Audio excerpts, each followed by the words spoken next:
ॐ अग्निमीडे पुरोहितं यज्ञस्य देवमृत्युजं होतारं रत्नधातमम्। प्रिय श्रोतागण, हमने कल के वीडियो में चर्चा की थी कि इस मंत्र में अग्नि के 6 अर्थ हैं और ये 6 पदार्थ पृथक पृथक स्तरों पर संयोग वियोग की प्रक्रिया के लिए सबसे पहले आवश्यक होते हैं। अंतिम बताया था हमने ऊष्मा। आधुनिक विज्ञान इस बात को जानता है कि ऊष्मा जब तक पैदा नहीं होगी तब तक सृष्टि की उत्पत्ति संभव नहीं है। वह यह भी जानता है कि जब तक विद्युत आवेश इस ब्रह्मांड में नहीं बना तब तक भी कोई पदार्थ पैदा नहीं होगा। लेकिन ये ऊष्मा अथवा फोटोन अथवा इलेक्ट्रिक चार्ज ये बहुत स्थूल चीज़ें हैं वैदिक साइंस की दृष्टि से। तो जो लोग ये सोच रहे थे कि हम आधुनिक साइंस के पीछे चलाते हैं और उन्हीं चीज़ों को खोजते हैं जो आधुनिक साइंस खोज करता है, वे इस बात को जान लें कि हमने जो 4 चीज़ें बताई अग्नि के अर्थ, मन, वाक, प्राण और सूत्रात्मा वायु, इनमें से आधुनिक भौतिकी किसी को भी नहीं जानती। आधुनिक भौतिकी की सृष्टि वहाँ से शुरू होती है जब फोटोन पैदा हो चुका होता है। तो हम उनसे 4 स्टेज आगे हैं, लेकिन इससे भी आगे हैं, मन से भी, क्योंकि मन तो एक बना हुआ पदार्थ है, रचा हुआ पदार्थ है। इससे पहले महत प्रकृति है। तो लगभग 6 स्टेज आगे हम चलते हैं आधुनिक साइंस से। अब अग्नि के विशेषण बताए, पुरोहितम, देवम, होता, रत्नधात। तो इसके विषय में हम चर्चा करते हैं। सबसे पहला जो विशेषण आया अग्नि का अर्थ ये 6 पदार्थों का पहला विशेषण पुरोहितम। पुरोहित किसको कहते हैं? इसको देख करके कहीं एक जगह सुना कि इसको देख करके लोग कहते हैं कि ये पुरोहित शब्द जो है आजकल जो जाति सूचक बन गया कि उसका मंत्र है। तो ऐसी ऐसी धारणाएं तो हमारे देश में पैदा हुई, अनपढ़ों की धारणा है।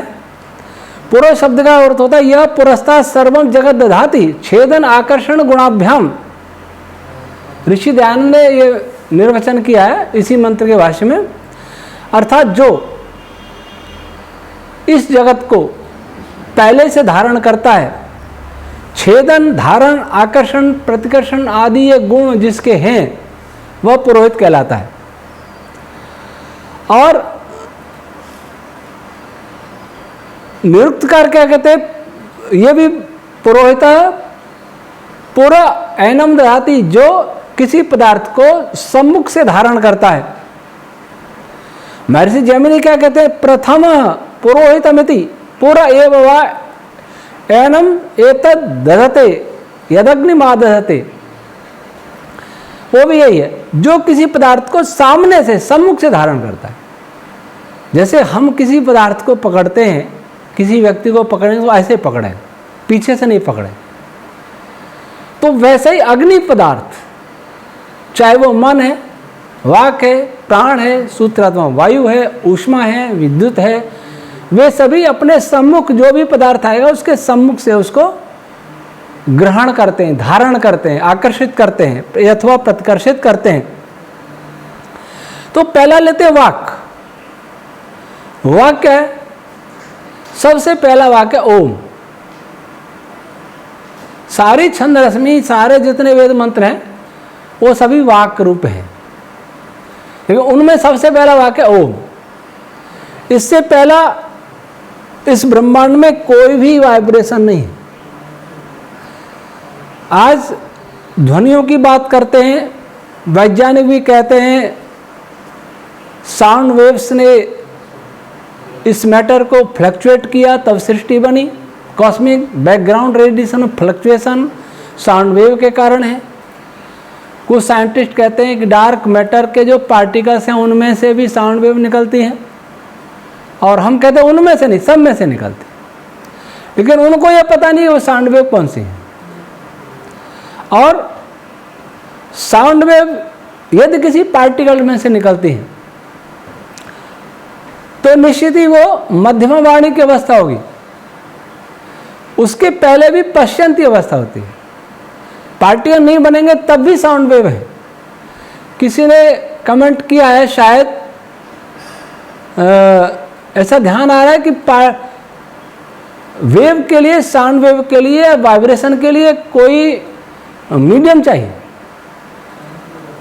तो ये सब पदार्थ नहीं बना तो मीडियम क्या था? हाँ, जो वैखरी तरंगे हैं, वैखरी ध्वनियाँ हैं, उसके लिए मीडियम चाहिए। हवा है, पानी है, कोई मेटल है और कोई पदार्थ है, ठोस द्रव गैस, इनमें से कोई भी मीडियम चाहिए। इसके बिना हमें वाणी सुनाई नहीं देगी। इसका अर्थ ये नहीं कि वाणी उत्पन्न भी नहीं होगी।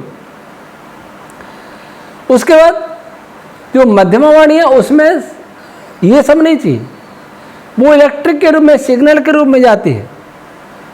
तो उसके लिए क्या चाहिए? उसके लिए चाहिए स्पेस। मध्यमा वाणी के चलने के लिए चाहिए स्पेस। मध्यमा से भी और सूक्ष्म अवस्था है ध्वनि की, साउंड में नहीं कहता, वैदिक शब्द वाक है। तो वाणी की तीसरी जो सूक्ष्म स्टेज है वो पश्चंती, उसके लिए स्पेस भी नहीं चाहिए। स्पेस अर्थात बना हुआ कोई पदार्थ। स्पेस का मतलब एम्प्टीनेस नहीं है। स्पेस का अर्थ एक ऐसा पदार्थ है जो फैलता भी है, सिकुड़ता भी है, और इसमें से पार्टिकल्स, वेव्स आदि बिना किसी बाधा के आर पार हो जाते हैं, वो स्पेस कहलाता है। वो सभी एम्प्टीनेस को, खालीपन को भरे हुए, लेकिन वह स्वयं खालीपन नहीं है, वह हमारे लिए खालीपन है, पार्टिकल्स के लिए खालीपन है, रेडियो वेव्स के लिए खालीपन है, एक्सरे के लिए, लाइट वेव के लिए, इन सब के लिए खालीपन है वो। लेकिन छंद रश्मियों के, सूक्ष्म छंद रश्मियों के लिए वो खालीपन नहीं है, प्राण रश्मियों के लिए खालीपन नहीं है, और मन के लिए खालीपन नहीं है, क्योंकि प्राण, सूक्ष्म छंद रश्मियां, मन, इनसे ही वो स्पेस बनता है। तो पश्चंती है, उसके लिए मीडियम चाहिए मनस तत्व, मन जो सारी सृष्टि में भरा हुआ है, और परा जो साउंड का परा रूप है, वाणी का परा रूप है, उसके लिए कुछ भी नहीं चाहिए, केवल प्रकृति चाहिए। प्रकृति तथा मूल पदार्थ, जिसको साइंस न तो जानता है और न जान सकता है। तो उस मूल पदार्थ में जो वाइब्रेशन हुआ, ओम परा, वह पहला अग्नि पैदा हुआ, और वह क्या करता है? वह ओम रश्मि, इसके ऋषि दयानंद ने अग्नि के 8 गुण बताए पुरोहित अर्थ में। रूप, किसी का दिखाई देना, शेप, आकार, दाह, गर्मी, प्रकाश, वेग, छेदन, धारण, आकर्षण आदि। आदि से हम लेंगे प्रतिकर्षण। ये 8 गुण अग्नि के ऋषि दयानंद ने बताए इसी मंत्र के भाष्य में। अब इन 8 गुणों में से प्रकाश कैसे पैदा होता है इसको कोई नहीं जानता। वो कहते हैं कि फोटोन परावर्तित होकर हमारी आंख में गए, ठीक है, लेकिन फोटोन में ये गुण कहाँ से आया कि किसी रूप को दिखा? उसमें प्रकाश का गुण कहाँ से आया? उसमें ऊष्मा का गुण कहाँ से आया?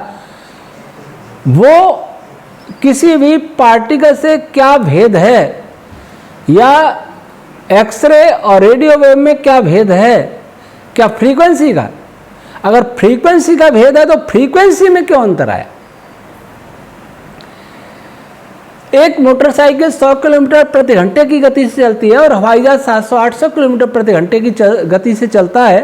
क्या यही अंतर है हवाई जहाज और मोटरसाइकिल में? क्या उसकी गति ज़्यादा, इसकी गति कम है? यह तो अंतर नहीं है। यह अंतर है, लेकिन यह किसी और के कारण, उसके स्ट्रक्चर में अंतर है। अगर मोटरसाइकिल और हवाई जहाज के स्ट्रक्चर में अंतर नहीं होता तो कभी भी हवाई जहाज मोटरसाइकिल से ज़्यादा नहीं चल सकता था। स्ट्रक्चर में अंतर है। दो कारों की स्पीड में अंतर है, इसका मतलब उसके भी स्ट्रक्चर में अंतर है। तो इलेक्ट्रोमैग्नेटिक वेव्स, उनकी स्पीड में अंतर नहीं है। इलेक्ट्रोमैग्नेटिक हो या रेडियो वेव हो या एक्सरे हो या गामा हो या अल्ट्रावायलेट हो या जो भी हो, उनमें स्पीड में अंतर नहीं, लेकिन उनके गुणों में अंतर है। गुणों में अंतर को कहते हैं फ्रीक्वेंसी में अंतर है। तो फ्रीक्वेंसी में अंतर क्यों है? कहीं ना कहीं इनके जो इंटरनल स्ट्रक्चर है उसमें अंतर है, और इंटरनल स्ट्रक्चर को कोई जानता नहीं। तो हम बताते इंटरनल स्ट्रक्चर ये सभी छंद और प्राण रश्मियों से बने हैं, और वे जो भी क्रिया करते हैं वो इंटरनल स्ट्रक्चर के कारण ही करते हैं। मैं बोल रहा हूं, इसमें क्या इंटरनल स्ट्रक्चर का रोल नहीं है? अगर मेरा कंठ खराब हो जाए तो मैं नहीं बोल सकता, या मस्तिष्क का जो भाग बुलवाता है वो खराब हो जाए तो भी मैं नहीं बोल सकता।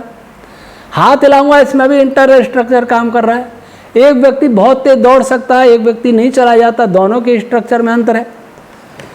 तो इनके स्ट्रक्चर में अंतर नहीं है। तो इंटरनल स्ट्रक्चर जो है उसमें भेद है, क्योंकि वो भिन्न भिन्न रश्मियों से बने हैं। लेकिन एक बात कॉमन है कि ओम रश्मि सब में है। और जब कोई भी क्रिया होती है, जैसे मैंने ये मेज को बजाया, आपने देखा कि मेज को बजाने से इसमें से आवाज़ निकली। कोई बताए कि आवाज़ कैसे आई, इसकी व्याख्या मैं नहीं करूँगा, पर इसमें से जो वेव्स निकली, बहुत सारी लंबी व्याख्या, जो भी रस वेव्स निकली, उनके अंदर जो रश्मियां हैं, और उन रश्मियों के अंदर भी जो सबसे अंतिम रश्मि है जिसकी मूलभूत भूमिका है वह है ओम। ओम रश्मि के बिना कोई भी क्रिया इस ब्रह्मांड में न तो कभी हुई न कभी हो सकती है। इसलिए जो लोग ये कहते हैं कि ईश्वर की इच्छा के बिना पत्ता नहीं हिलता, ये बिल्कुल सत्य है। लेकिन उसकी इच्छा ऐसी नहीं है जैसे हम लोगों की इच्छा होती है। लेकिन इसका अर्थ ये नहीं है कि हम कुछ नहीं, हम भी चेतन हैं। शरीर में जो इच्छा प्रयत्न करते हैं वो हमारे अपने ईश्वर के नहीं, लेकिन शरीर के अंदर पार्टिकल कार्य कर रहे हैं, जब तक हम हैं उसके अंदर, जीवात्मा है उसके अंदर, पार्टिकल्स के कार्यों में, चाहे वो शरीर में हो चाहे सृष्टि में हो, उसमें ओम रश्मि की अंतिम भूमिका होती है। मैंने इसको उठाया, किसकी भूमिका? हाथ की। लेकिन हाथ के पीछे किसकी भूमिका? मांसपेशियों की। मांसपेशियों के पीछे किसकी भूमिका? इलेक्ट्रोमैग्नेटिक फोर्स की। उसके पीछे किसकी भूमिका? बहुत सारी छंद रश्मियों की। उसके पीछे किसकी भूमिका? अंत में ओम रश्मि की भूमिका आएगी। इसलिए ओम रश्मि किसी भी पदार्थ को आगे से धारण करती है, चाहे वो फोटोन है, चाहे वो इलेक्ट्रॉन है, चाहे वो छंद रश्मियां हैं। इसलिए वाक तत्व अग्नि है, और यही पुरोहित है। पुरोहित शब्द यहाँ सार्थक हो रहा है अग्नि के लिए। अब आता है मन। मन क्या होता है?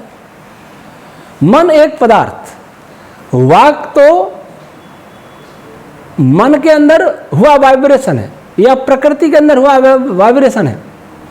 लेकिन मन वह पदार्थ है जो वाइब्रेट, स्पंदित होती प्रकृति का रूप है, वह है मन।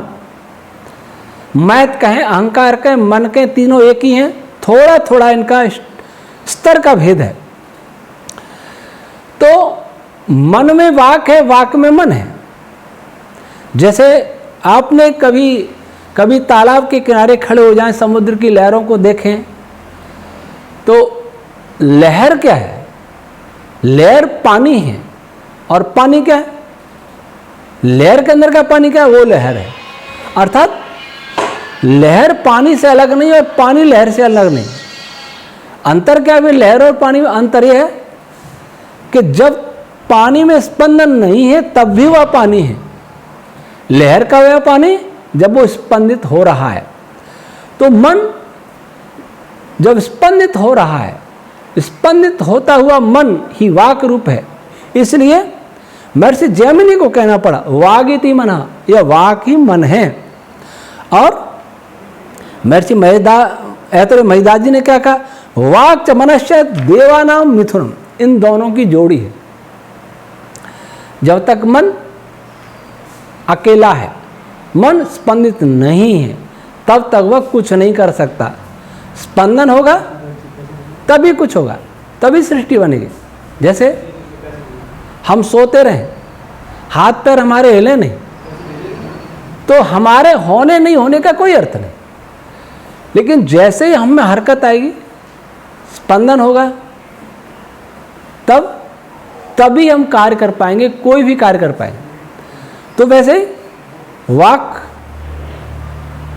युक्त मन, वाक रूप मन ही सृष्टि के अग्रिम चरण को उत्पन्न करता है।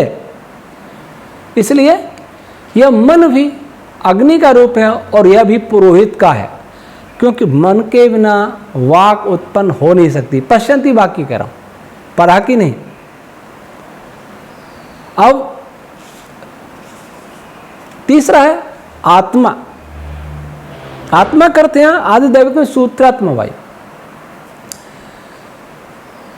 मन के बाद जो प्राण रश्मियां उत्पन्न होती हैं, मुख्य 11 प्रकार की हैं।